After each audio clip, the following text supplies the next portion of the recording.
Bismillahirrahmanirrahim. Assalamu alaikum and greetings to everyone. Welcome to the Mullah Asghar Library and Islamic Resource Center, otherwise known as MARC, for our program Conversations with Authors. This will be the last in the current series of Conversations with Authors. We hope to be back in the new year. I'll tell you more about that later. Every few weeks, we invite an author or an academic from the Muslim community to join us to talk about their work and to answer some questions. My name is Shabir Jaffa, and I'm one of the directors of MARC. I'll introduce today's guest momentarily. But before I do that, there are a few things that I'd like to tell you about MARC. While I do that, I encourage you to use the chat button on Zoom to tell us who you are and where in the world you're joining us from. It's always very interesting to see because we've had attendees from literally all over the world. Some of you may not know a lot about MARC, so let me give you a brief summary. The Mullah Asghar Memorial Library and Islamic Resource Center, or MARC for short, is named after the late Mullah Asghar Ali M.M. Jaffa, who was a scholar and beacon of the Khoja Shia international community. We have three key strands of work. Firstly is knowledge navigation. MARC works to make Islamic knowledge accessible by maintaining an Islamic library that is available 7 days a week. We have seminar space available for Islamic classes and discussion groups. We host various children's programs and produce exhibitions that promote Islamic learning and provide links to resources for further Islamic studies on our website. The second strand is heritage, Khoja heritage. MARC works to preserve and promote learning and the heritage of Khojas. And throughout the collection and preservation of heritage texts, hosting a permanent wing dedicated to Khoja history, as well as short-term exhibitions that highlight aspects of Khoja heritage, and the publication and production of literary and multimedia materials about Khoja history. We have an extensive collection of resources on Khoja history. And thirdly, interfaith. MARC works to improve relations between people of different faiths by hosting interfaith events, opening our doors to visiting school groups and others who would like to learn more about Islam and the Shia faith. And we create exhibitions and multimedia that encourage learning about different religions and interfaith dialogue. If you'd like to know more, please visit our website at marcresource.org. That's marcresource.org. You can also sign up to receive news of our future events and access videos of past ones, like, for example, the series of Conversations with Authors. There are the previous 7 videos with authors whom I interviewed already posted on our site. And if you missed one and you'd like to see it, you can do it that way. So let's meet our guest for today now. It's my pleasure and privilege to welcome Dr. Bashir Ahmed Datoo. Dr. Bashir Datoo was born in Zanzibar, Tanzania, and grew up in a family and a broader community that was imbued with Islamic ideology and steeped in its traditions. He completed his post-high school education in Zanzibar before attending Makerere University in Uganda to study for his bachelor's degree. Then he went on to the London School of Economics, LSE, of the University of London for his doctoral studies. On his return to Tanzania, Dr. Datoo taught at the University of Dar from 1968 to 1976. Those of you who were at university at that time may remember him from that period. And that's where he rose to the rank of Associate Professor and Head of Department of Geography. He took a sabbatical leave in 1976, and he came to Minnesota University in Minneapolis, and then to Princeton University in New Jersey as a visiting research fellow. After he settled down in the United States, Dr. Datoo became the principal of a newly established weekend madrasa in New Jersey. During his 10-year tenure there, he introduced a curriculum that consisted of 4 courses of Quran: Aqaid, Fiqh, Akhlaq, and Tariq. During that time, Dr. Datoo was a key member of the Islamic Education Board of the North American Muslim organization, NASIMCO. The board launched a number of initiatives for weekend madaris, ranging from curriculum development process to the drive for excellence in educational programs. One of his colleagues on that particular board was none other than Dr. Liaquat Hakim, whom I interviewed earlier as part of this series. More recently, Dr. Datoo joined the curriculum development team launched by the World Federation of KSI Muslim Communities. He left academia in 1977 to enter the field of marketing research and consulting. He worked for two leading firms in New Jersey and Pennsylvania as a senior vice president, focusing on the application of advanced statistical and modeling techniques to business marketing issues. He lives near Orlando, Florida. He's married to Marziabai, and they have two children named Ahmed and Fatima. Dr. Datoo, Assalamu alaikum and welcome to Mark. Alaikum salam. Delighted to have you here.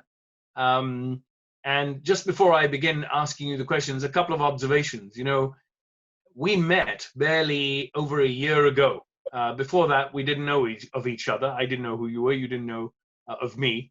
But we met through a mutual friend in Orlando. And since then, we keep discovering that we have mutual friends. But for the last umpteen years, we never knew of each other. So I guess that's the Khoja community that we belong to. At some point, we form a connection, and we've been able to do so. And I'm delighted to be able to interview you today too. Thank you for having me on your program. You're welcome. One other observation regarding your book, Islam, Misconceptions and Challenges. I have to tell you that I thoroughly enjoyed reading it. It was slow going to start with, but as I got into it, I became more and more curious and interested. And I'll let you talk about how you constructed the book in terms of the format and actually the parts. But what I found and what I want to commend to our listeners here is that if you are ever in a position where you are asked questions by some non-Muslims, some colleagues from work, the media, for instance, and you want a quick reference to understand what the Islamic position on a particular issue or subject is, then this is the book you want to have at your side or in your bookshelf, because it is a wealth of information. It contains information about so many aspects in terms of both misconceptions and challenges facing the Muslim world. And it provides our position in very easy to understand, comprehensible, and applicable terms. And that's why I like the book so much, because it was something that I could really very much relate to, as well as be able to understand and reapply. So as I said, Islam, Misconceptions and Challenges. It's available through the World Federation bookshop online, and I encourage everyone to take a look at it. So let's begin with the questions. Tell me about your journey towards becoming an academic in Tanzania and later the USA, and how it led you to write your various publications. You already introduced me, so I'm not going to spend any time on my academic background. But, you know, as a professor at the university, you have two primary responsibilities. One is to impart knowledge, to teach the students at the university. Another one is to advance knowledge, to make original contribution. And you must have heard that a person at the university has to publish. It's publish or perish. So I had to continue my research while I was at the university, publish papers. And then after I moved to the United States, I wrote a couple of articles in local magazines. They attracted the attention of Marhuma Tahira Turabi, the sister of the famous Allama Turabi. She used to produce a magazine in New York 2 or 3 times a year called Az-Zahr. She happened to have read a couple of my articles in just the local journals, and she got in touch with me. She was a very persistent woman. She called me every time, a month or so before she published her magazine, insisted that I had to write an article for her. So over a 10-year period, I contributed to every one of her consecutive magazines. So I contributed about 25 articles over a period of 10 years. And then she passed away. May Allah bless her soul. Yes, indeed. Then it occurred to me that I've already written these 25 articles. I need to write a few more so I can publish it as a book. So I wrote 25 more articles, and that constituted my first book, Perspective in Islamic Faith and History. Mm-hmm. And then after I retired, I had a little more time on my hands. I did not want to watch, as many Orlandos do, cricket on TV. So I began on my second book, which is called Bookend Revolutions in Islamic History. The bookends are, first of all, the revolution of our Prophet Muhammad sallallahu alaihi wasallam, and then the other bookend is the anticipated revolution of Imam Mahdi alayhi salam. So those are my first two books, and this one that we are reviewing today on Islam, Misconceptions and Challenges is my third book. Mm-hmm. Thank you for that. So let's turn to that book, Islam, Misconceptions and Challenges. I know that you explain your reasons at some length in the preface to the book, but for the benefit of those who have not yet read it, please tell us why you decided to write it and why you constructed the book in that particular way. Well, we have conversations with colleagues at work, with friends in our own circles, and very often the questions that come up are, why are there these misconceptions about Islam? And a second set of questions is, what are the challenges that we face that happen to tarnish our image of Islam and image of Muslims? So I realized after doing a little more reading that the discussion of these topics have never been so prevalent and so dominant in public discourse. So I started searching for articles written by Islamic scholars on misconceptions and challenges. And I found that there were very few on misconceptions, an article here or there on one or the other misconception. And hardly any on the challenges that we as Muslims face. So that's where I got the idea that it would be wise to write a book that would cover both these common misconceptions as well as the pressing challenges that we face.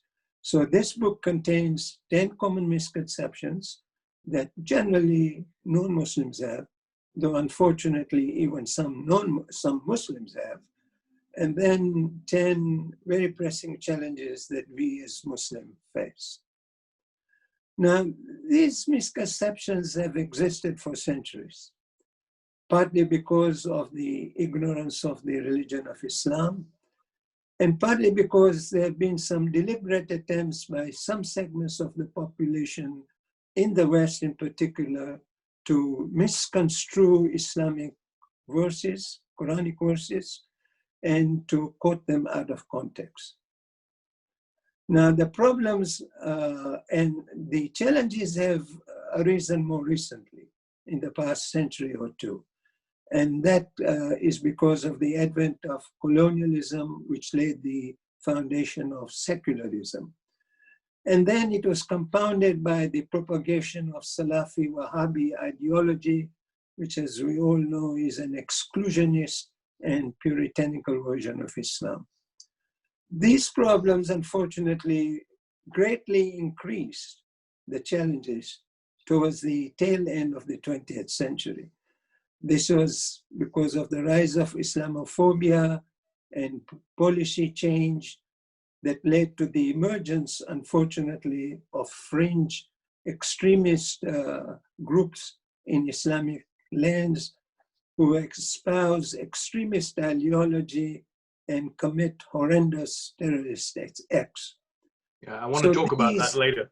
Yeah, so these have resulted in suspicion and fear in the minds of particularly Westerners. So that was the motivation for the book. Okay.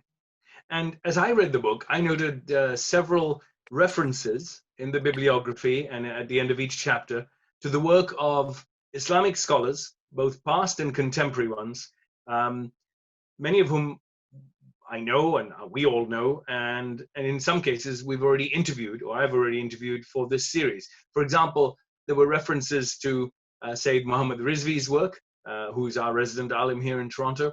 There was references to Dr. Liaquat Takim's work, whom I talked to, as part of the series in September, and indeed M.H. Shakir, the Quran translator and grandfather of Mirzia Bai Hassan, whom I also interviewed. What do you think you bring specifically in terms of value to the table here?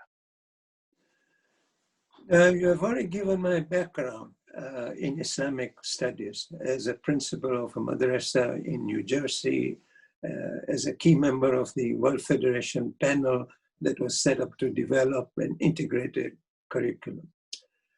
But what I thought I bring, apart from my background in Islamic studies, are several learnings that I acquired during my doctoral research and my continued research while I was at the University of Dar es Salaam. And for budding writers, I'll just summarize 4 of these key learnings that have helped me to craft the publications that I write. First is, it's very important to have a structure to whatever it is that you write, whether it's an article or a book, chapters in a book.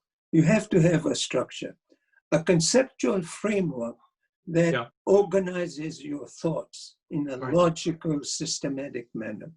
That's one. 2, I've also found that it's very useful to have schematic diagrams to help readers follow complex arguments that you are going to advance within the article or the book. Now, very few people do that, but if you have looked at my book, I have a schematic diagram just about in every chapter. I agree. Yeah. So this helps the reader to follow through what it is that you are writing. Third, very important point is that this has to be an analytical work. There has to be analysis, there has to be interpretation. You can't just pile facts upon facts. It can't be just information. You have to have the facts, but then you should interpret those facts. And finally, you have to synthesize. You have to weave together all the facts and the analysis into a lucid narrative. And one final point is that you have to draw on the works that the Islamic scholars have contributed, but also you have to widen your horizon, bring in the works of others, non-Muslims who have written on the subject so that you know what their perspective is, as well as the perspectives of other faiths, in particular the Abrahamic faith of Judaism and Christianity, and see how their beliefs compare or contrast with those of Islam. Very interesting. Yes, I certainly remember seeing a number of schematic diagrams that help illustrate the points that you were making as I read the book. So, okay, thank you. That's where you bring value to the table. So let's turn to the book itself. In chapter 2, titled The Quran, you state that, I quote here, "Reading the Quran is not a race to get to the end of the chapter. Rather, it is to take time to comprehend, to pause, reflect, and then to implement and live its messages." Now, I wouldn't argue with that. I don't think anybody else listening would argue with that. It's perfectly logical and makes sense. But the fact is, Arabic is not our language, and non-Arab Muslims are expected to read the Quran in Arabic, the vernacular. We're expected to recite it. We hold Quran reading competitions, etc., etc., and everything is based on the vernacular of Arabic. Is there perhaps too much emphasis on recitation, just pure recitation, and not enough emphasis on comprehension and implementation, in your opinion? Well, the first point I should make is that there is a great deal of thawab to recite the Quran in Arabic. Mm-hmm. But you are right, absolutely right. Quran is a book of guidance. So it's not just enough to recite the Quran. We have to do what you just described. We have to understand and then reflect on what it is that we read. And when we were growing up, there was very little reflection. We just did the recitation and that was the end of the story. But Right. More recently, we have made some progress. We are now beginning to reflect on what it is that we read. And I believe that reflection has to occur at three different levels.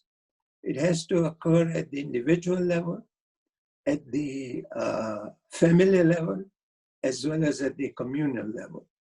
And we are fortunate now that resources have been made available, and we now have been blessed with learned scholars who can help us with this process of trying to understand, comprehend, and reflect, think about what it is that we read. At the individual level, Maulana Sayyid Muhammad Rizvi has just completed a very thorough, comprehensive, annotated Quran. He had published 3 volumes while he was in Vancouver. That was a long time ago. Now he has translated and annotated all the 14 chapters in the Quran. With the annotation, what you do, of course, is you insert words. These are either in italics or in parentheses that make it easy for you to read the verses. Yeah. And to understand the context behind those verses. Mm-hmm. Unfortunately, this book has been held up. It hasn't been published yet.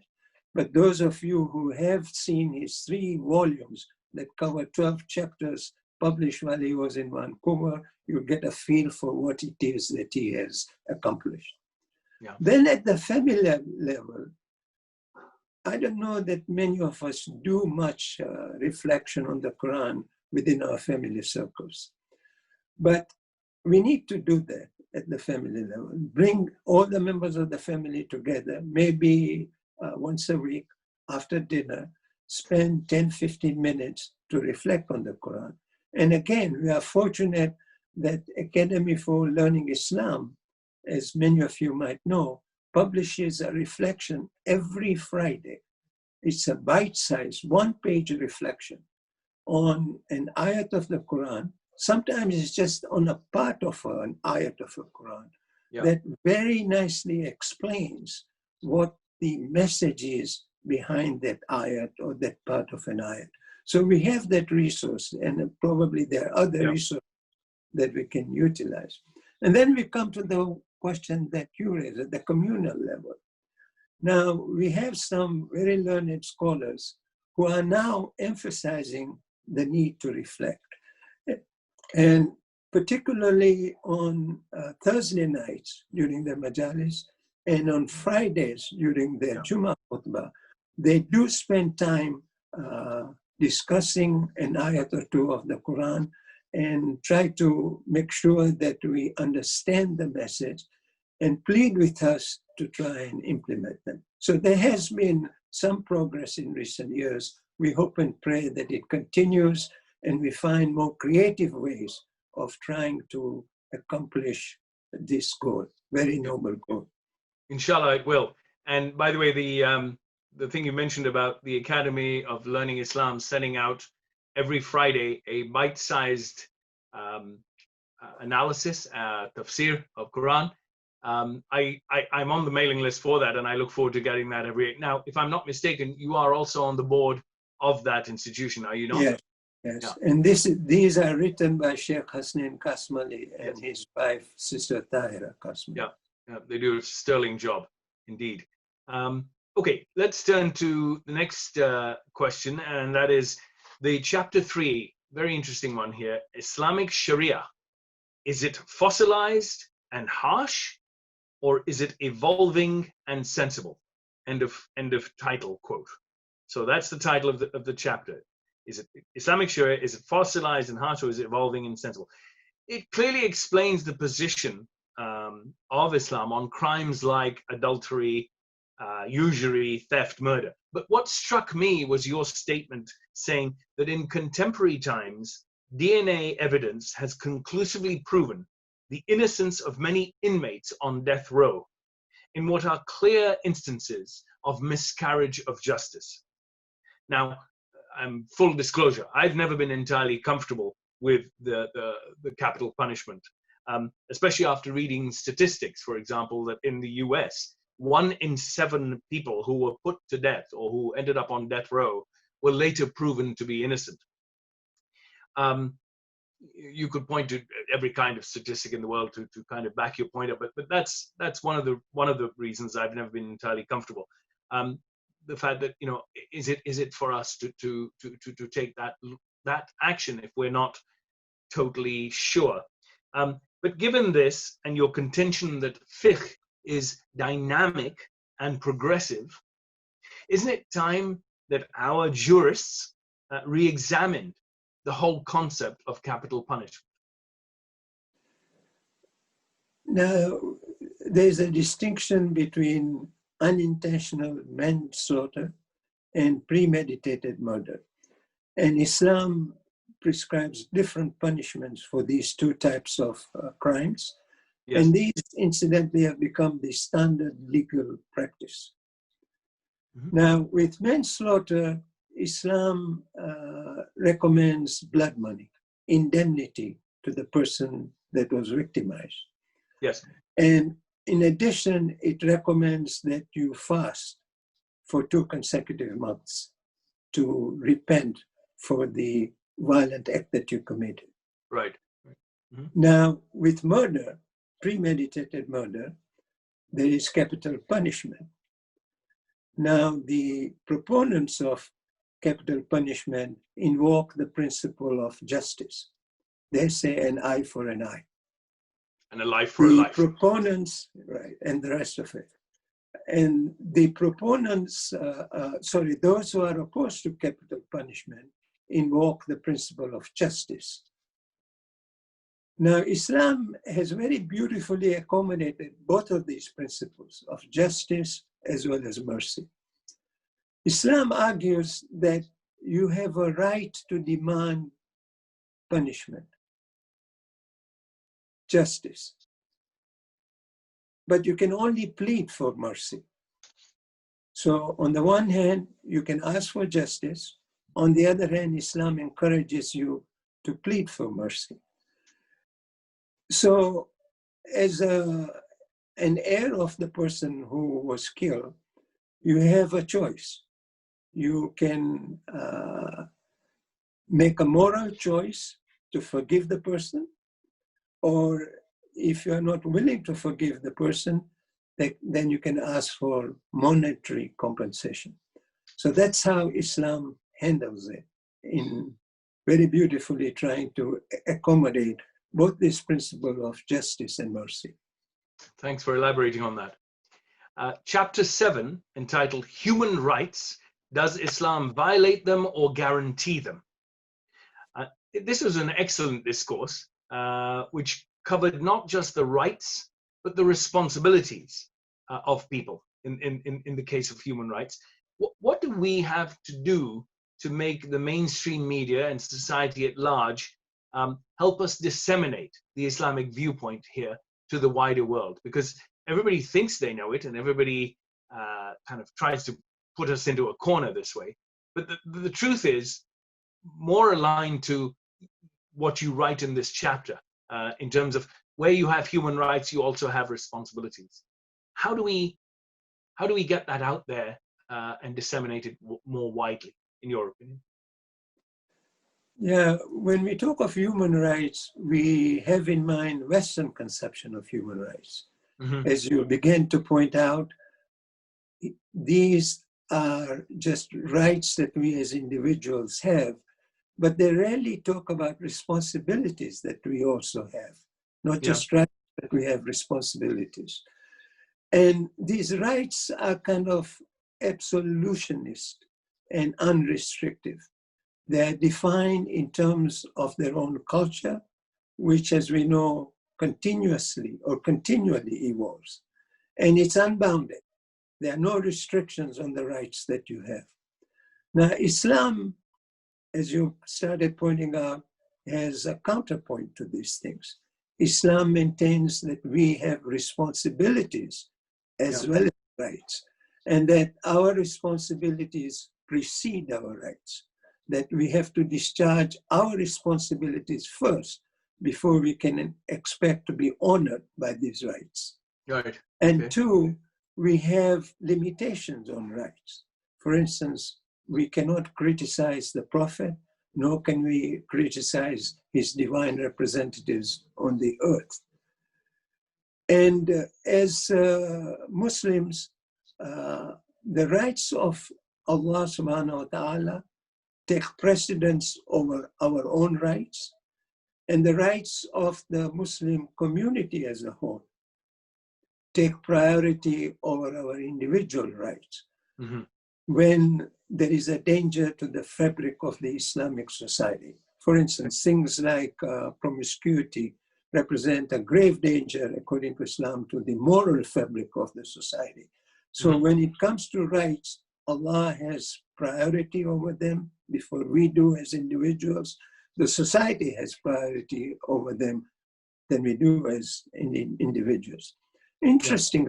Recently, we had this incident where a teacher who introduced the Prophet's cartoons, caricaturing the Prophet, your Premier Trudeau, made a very profound comment that few other leaders do, that freedom of speech comes with limitations. And this is what Islam. Now, how do we propagate it? I hope we'll have a question later on to talk about how we propagate our conceptions, not just of human rights, but a lot of other topics that we discuss in the book. Yeah, right. Well, your book certainly covers a gamut of different topics. I'll just list a few of them just for the audience's benefit. Polygamy, prescription or restriction, human rights, as we just mentioned, women's rights, a whole chapter on women's rights, slavery, another chapter, spread of Islam by sword or by choice, very interesting one there, and identity, where you describe Canada as being a prime example of the integration model, and presumably some Muslim countries, Arab Muslims, could learn from that example. But the one I want to turn to is the one that you describe as Muslim Ummah. That was chapter 12. The Ummah, as we all know, has been divided, deeply divided for so long, in spite of the Quran's call to unity, consistent call to unity for that matter. Now, we know it's divided. We see that everywhere. We see that from the treatment of Arabs of their Palestinian brothers. We see that treatment of Arabs of their Syrian refugee brothers. And there are a whole lot of examples out there that we could point to, not just in the Arab world, but in other parts of the Muslim world. Does the concept of an ummah need to be refreshed, given what we've seen and what we are experiencing? Now, the ummah is because of the fact that unity of faith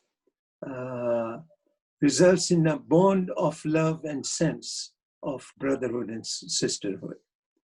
Yeah. Now, the Prophet, as we know, established that ummah in Medina after he migrated to Medina amidst a tribal society. They also had Jews who lived in Medina. But then this was followed by the conquest of territories during the dynastic rule. Yeah. Now, this constituted an empire, not a Muslim ummah. And there have been impediments since then to actualization of the ummah. Mm-hmm. And two powerful forces that have inhibited the resurrection of the ummah is the westernization, the spread of westernization, which comes with secularism, particularly the separation of church and state, and then colonization that dismembered, splintered the Muslim territories that were united under the Turkish Ottoman Empire. Yeah. And this gave rise to nationalism within individual countries. So these have kind of inhibited the revival of the Muslim Ummah. And then, of course, it has been compounded by the emergence of these fringe extremist groups of Al-Qaeda and the Islamic states and their affiliates. These fringe groups have considerably weakened the power and the influence of Muslim states. Okay. So what Muslims are now looking forward to, because they haven't been very successful at the national, international, or the transnational levels to forge unity among Muslims. So now they are looking for the arrival of the Messiah, Imam Mahdi, alayhi salam. That's a promise that Allah has made in the Quran. So all Muslims believe that that promise will come to pass. And when he arrives, he will fill the earth with justice and equity as it has been filled with injustice and tyranny. And this Ummah will not be as restricted as it was during the period of the Prophet, which was confined only to the Muslim land, Saudi Arabia. This Ummah will include the whole Muslim world and beyond. So are you saying we're going to have to wait for the end of the time before we can expect a united Ummah? Unfortunately, we are so divided.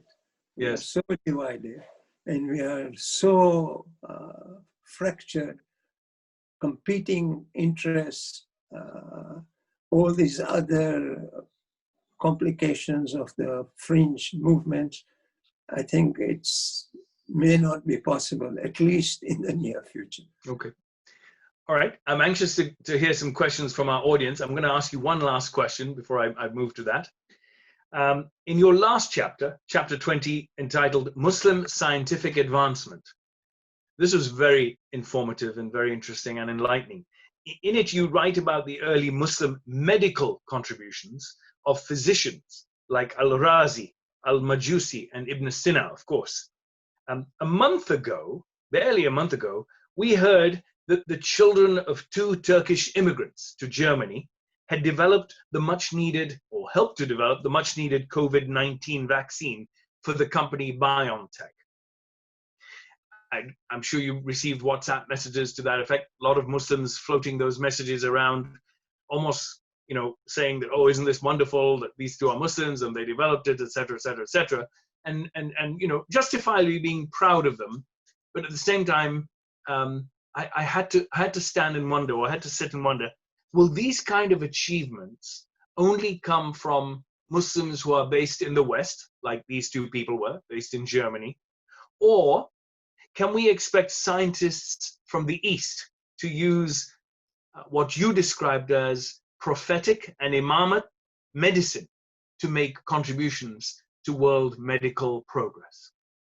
What are your thoughts on that? Interesting question. First, I should point out that I write both about scientific advancement as well as medical advancement in my last chapter. Yes. And I should first say that I also describe 2 very important scientific developments. One has to do with the creation of universe. The other has to do with human reproductive system. The Quran has ayats scattered throughout the book on these 2 phenomena. Yes. But unfortunately, it was the Europeans who pieced together these ayat and showed that the discoveries that were made, scientific discoveries made in the 19th century, yes, perfectly corroborated what Quran has to say about it. But there's still, now major discoveries have already been made, but there's still plenty of nuggets in the Quran, and as you mentioned, in the traditions of the Prophet and the Imams that can be utilized for the benefit of mankind. So I think personally that still great potential exists in Islamic holistic healthcare, where we try to take care of both, not just the body, but also the soul, and also what you talked about, pharmacology in particular, because we have the Atib of Al-Nabawi and Atib of Al-Imama. They are a treasure trove of ideas, traditional medicine that could help benefit a lot. But the question you asked was, why is it that Muslims have to come to the Western countries to do their research?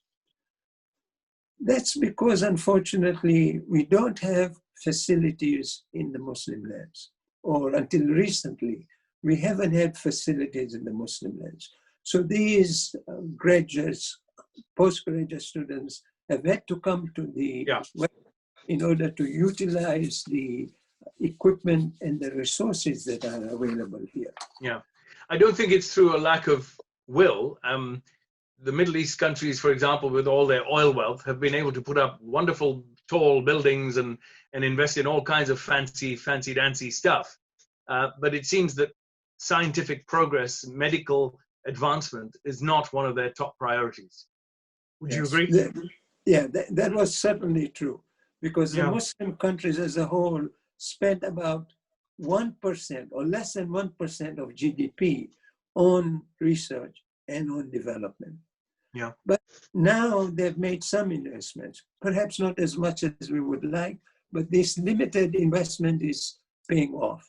For example, one measure of the payoff is how many papers are being published by Muslim writers who live in Muslim countries. There's been a fourfold increase in publications by Muslims in Turkey, to give one example. To give another example, there's been 11 times as many publications by Muslims living in Iran. Yeah. But they've also taken a couple of other steps. We need the facilities in the Muslim countries with equipment, modern equipment, and the publication so that research can be conducted. Right. Now, right. two already exist in the Middle East. One is the Sharif University of Science, which is in Iran, in Tehran actually, and that has been dubbed the MIT of Iran, Iranian MIT. They have, the last time I checked was they had 5,000 graduate students. There is another one in Saudi Arabia, it's called King Abdullah University of Science and Technology. They had a decade or so ago it was established later in 2009, I believe, as opposed to the Iranian MIT, which was established way back in 1966. This King Abdullah University has only about 1,000 graduate students, but only 30% of them come from Saudi Arabia itself. 70% come from other Muslim countries. So there are some facilities now available, and hopefully now Muslim scientists and scholars will be inspired to do research based on the Quran and the traditions of the Prophet and the Imam right in their own countries. Right. I'm going to turn now to our chat line to see if there are any questions or comments from our audience. And I'm going to apologize in advance just because on my other screen it seems to have disappeared. So I'm going to have to look at the screen that I'm also on camera for and read the questions from there. So the first one is a comment from Dr. Hussein Kimji. Assalamu alaikum. You have explained well about the issue of capital punishment. Islam is unique from the other two monotheistic faiths, our sister faiths, Judaism and Christianity. While in the Jewish tradition, nose for a nose and cheek for a cheek and life for a life is the law, and in the Christian faith, if one hits you in the cheek, you offer him the other cheek. In Islam, the uniqueness is the middle course. There is a concept of forgiveness or blood money, and that is just a wonderful notion of us being ummatan wasatan. So that's one comment from Dr. Kimji. Thank you for that. Next is a question from Mahmoud Datoo of London. which was messaged to us. How long did it take to write this book? Assuming 7 hours working day. Thanks. Can you answer that? I had retired by the time I began writing this book, but I did not spend 7 hours a day. Okay. It has 22 chapters. It took me 2 years to write it. Yeah. But the unfortunate part of it was that it took 1.5 hours to publish it. There are good reasons for this, because it was published by World Federation, as Shabib Bhai mentioned. They have a rigorous process now. They first of all want this to be evaluated to see if it's worthy for publication, which didn't exist when I published my previous volume. And none other than Sheikh Murtaza al-Adina has to do this. And of course, as we know, he's frightfully busy, so it takes him a little time to get that. But thank Lord, he approved. He said, this is a valuable contribution and it should be published. Then they have to send it to an Islamic scholars to review it for content, to see if there are any erroneous statements that are made in there. Yeah. Are there other statements that should be added? And also to make sure that it conforms to the standards that World Federation has now set up for all their publications. Okay. Unfortunately, the first person they approached didn't do as thorough a job as they would have liked. So then they approached the second person at the request of our current president, Murabbi Safdar Jafar. Yeah. And they asked Abbas Ismail to review it. Yes. Kudos to him. He did an excellent job of looking at the content, pointing out where I might have erred, also making sure that it conforms to the standards of World Federation. So yes, it takes a long while to write, but then it takes almost as long these days to get it published. Okay. Next question is from Brother Mustafa Datoo, whom I think you know and who's one of my good friends. Great discussion on current Islamic perspective. How does the use of language impact public perspectives? For example, when preachers refer to kafirs, etc. The use of language is what he's said. And by the way, we have a few more questions after this, so I'd like you to answer that as concisely as you can so we can fit the others in. Thank you. Yeah. When we talk within our own communities, I think it's okay to use these Arabic terms, but we need to explain what these Arabic terms are. Yes. For instance, we have this concept of lana, and people think that lana is a curse. Lana is not a curse, as we now know. It's withdrawal of mercy. You plead for withdrawal of mercy on those people. So within our community, it's fine to use these Arabic terms, provided we give appropriate explanations. But when we are writing for the general public, or we appear on social media or on mainstream media, we have to be very careful, particularly with words that might be misconstrued, that are thought to be controversial. Okay. All right. Thank you for that. From Dr. Hasnain Walji, the head of MARC and another mutual friend of ours, I surmise from your talk that unless we have facilities and institutions in Muslim countries, all the treasures of Tabai Aima may remain hidden.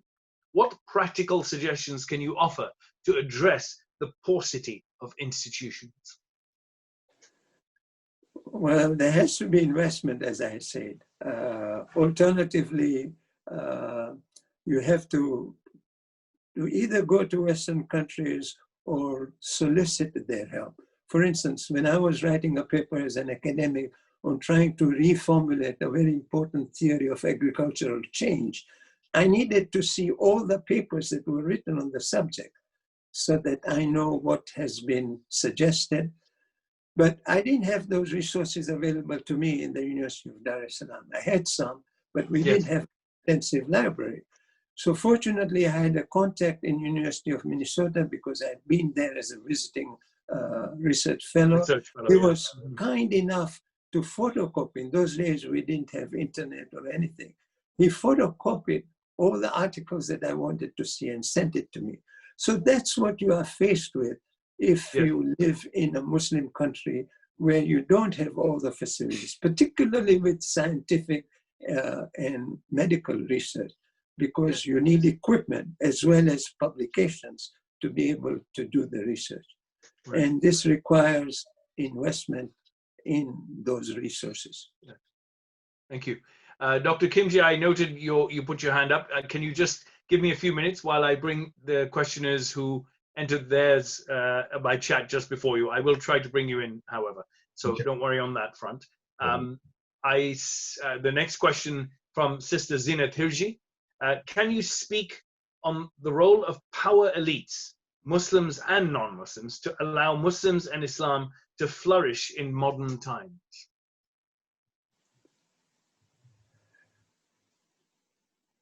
Well, we have advocacy groups now. I don't know whether that qualifies as a power elite group. They're trying their best to try and propagate the message of Islam.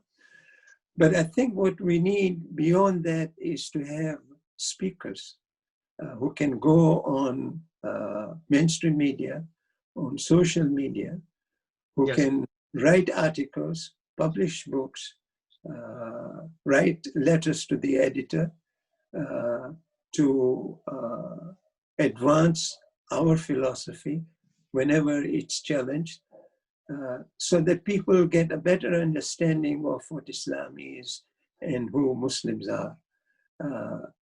But beyond that too, we need representation too. Fortunately, now we have some Muslim representatives in Congress and parliaments. We Yes. need a few more of them. We also have very eloquent speakers now, speakers and writers. We need more of them. We just Yes. have a couple here and there. Right. So there is dawah that occurs, but I think it's not as effective in reaching the wider public as I think we would be able to if we support the advocacy groups, if we support budding journalists and budding mass media communicators and who write and speak on behalf of Muslims. Okay.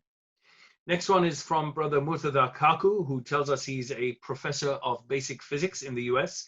Firstly, there's a comment, and then he leads up to a question.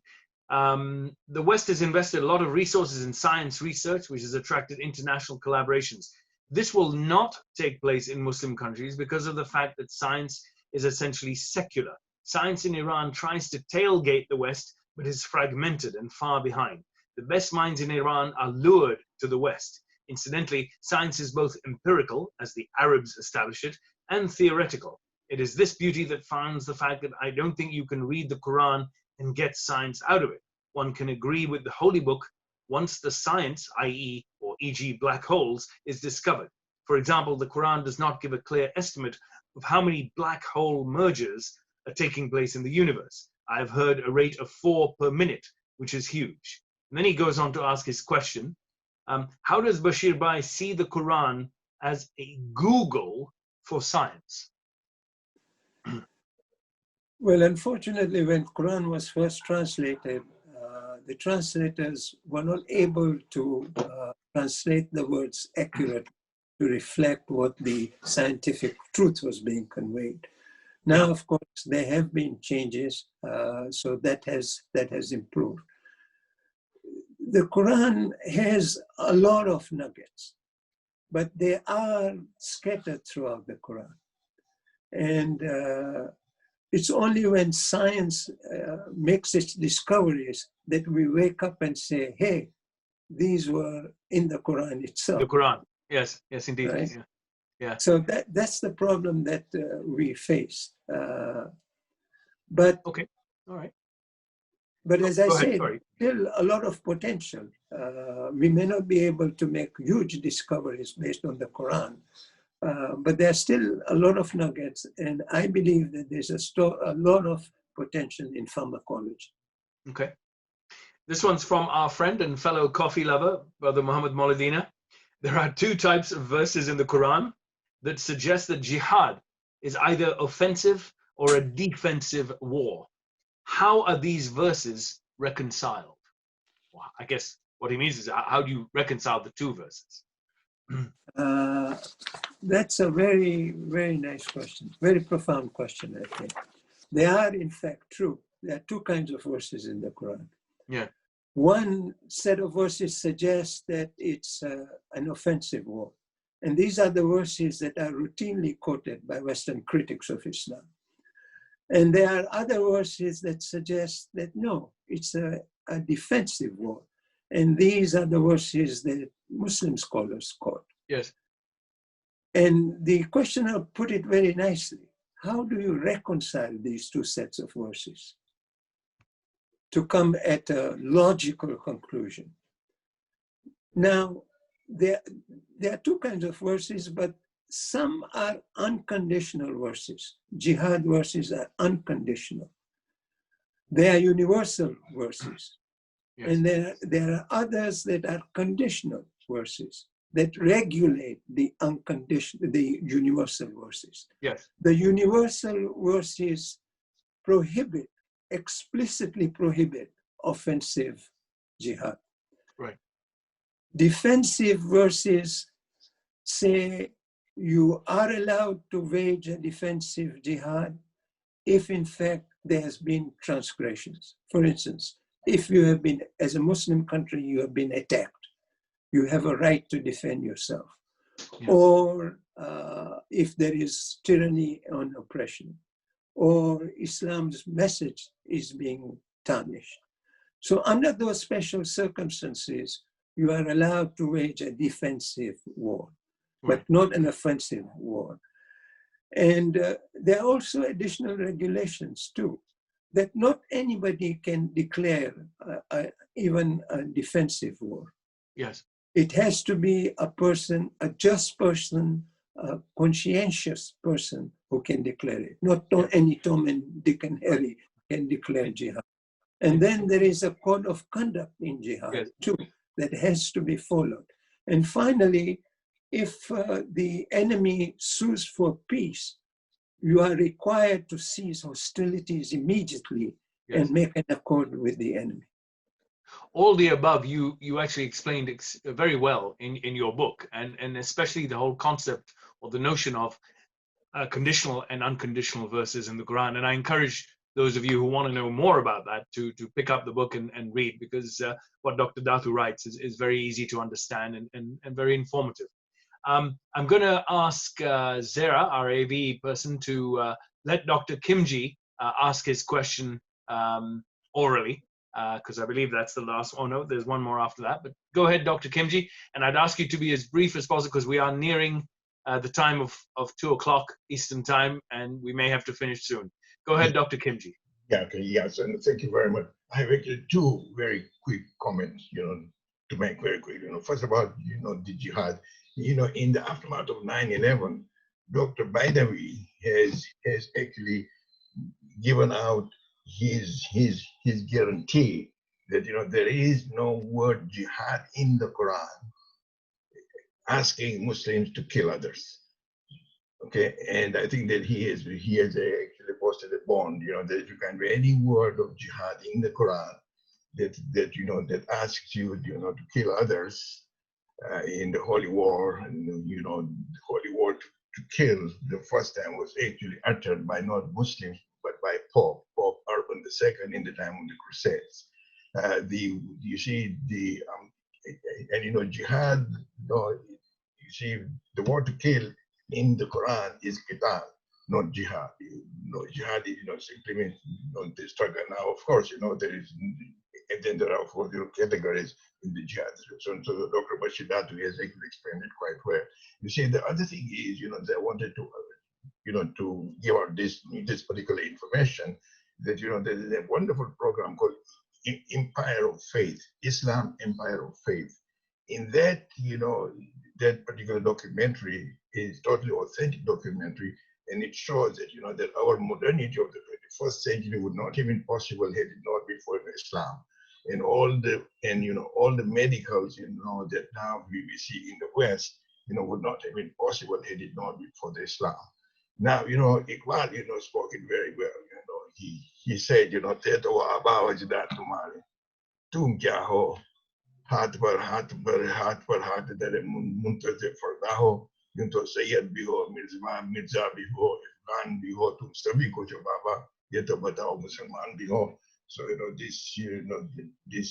this trend in the Islamic world is something that that we have to really think about. Thank you. Thank you. All right. One more question that I noted from this time again from Sister Zinat. To you, Dr. Datoo, differences of opinion in the Muslim scholarship is one of the main problems dividing us as a community. I guess she wants you to comment on that. Yeah, that's true, because people of different faiths interpret the Quranic verses differently. So we don't have unanimity on these verses. However, I think there is little, if any, disagreement on beliefs per se. So I think when we do intra-faith dialogue, we notice that there is a lot of commonalities among the different sects, Muslim sects. There are differences in practices, but they're not that major. And I think every faith is entitled to do these ritual practices the way they understand them, so long as we are all in agreement on the fundamental principles that we as Muslims subscribe to. With the intra-faith dialogue, and even with the interfaith dialogue, there's been a fair amount of attempt to try and find commonalities, not just among Muslims, but also among Judeo-Christian religions. And the interfaith and intra-faith dialogues that I've attended have made a remarkable contribution, because they focus on what unites us, not on what divides us. Thank you for that. I think we're coming to the end of this session. Dr. Datoo, thank you very much for joining us today. It's been a real pleasure. Thank you for your kind comments, complimentary comments as well. You're welcome. Well deserved. My message to the audience as we close, we're going to pause now for a couple of months. We at Mark would like to assess the usefulness and the appeal of the series Conversations with Authors. We hope you've enjoyed them. I certainly have, and it's been my honor to bring them to you and to meet all these wonderful writers and academics. But you can help us to determine whether we want to continue this in the new year by providing us with feedback, if you will, on whether you would like to see or hear more of these kind of discussions and interviews, and perhaps even suggest some potential authors whom we could interview. But for the past few weeks, for the last 9 episodes, thank you very much for joining us, for attending, for being part of the whole presentation, and for your questions, of course, and comments. It's been great having your interaction here. In closing, I would like to wish everyone Kushali Mubarak. Tonight and tomorrow is the birth anniversary of a great lady, Bibi Zainab bint Ali, alayha salam, and we will all celebrate in the right spirit. Despite what's happening out there in the world, we need some good news and some good cheer. So I wish you all a very good weekend. Please stay safe, and Khudafis, and don't forget to write to us with your comments and feedback on whether we should continue to do this in the future. And don't forget to read Dr. Datoo's book and the books of all the people who have been on this series. Thank you. Khudafis.